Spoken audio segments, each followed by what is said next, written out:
আগামী 6-7 মাস পরে এই রাজ্যে বিধানসভা ভোট হবে, হিন্দু সরকার করতে হবে। তৃণমূলতে দলে যতদিন ছিলেন ততদিন উনি হিন্দু ছিলেন না।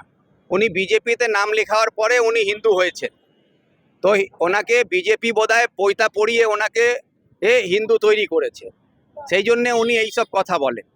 আজকে পরিষ্কার হচ্ছে ভারতবর্ষে সংবিধানে পরিষ্কার বলা আছে কি সব ধর্মের মানুষই এই ভারতবর্ষে থাকতে পারে, তাদের ধর্ম নিয়ম নীতি মেনে চলবে। সেখানে শুভেন্দু অধিকারী বলল কি বাংলাকে হিন্দু রাজ্য তৈরি করে দেবেন। তার দাদু নরেন্দ্র মোদী, অমিত শাহ আজ অবধি ভারতকে হিন্দু রাষ্ট্র করতে পারছে না।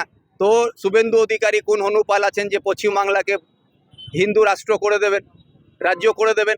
সেই জন্য এইসব গল্প বলে হিন্দু আবেগকে উস্কানি দেওয়া হচ্ছে, নতুন প্রজন্মের ছেলেদেরকে হিন্দুত্বের নামে উস্কানি দেওয়া হচ্ছে। কিন্তু বাস্তবে শুভেন্দু অধিকারী যে দলে আছেন সেই দল বলেছিল সবার খাতায় 15 লাখ টাকা আসবে, সবার अच्छे दिन आएंगे, काला धन वापिस आएगा, 2 करोड़ नौकरी मिलेगा।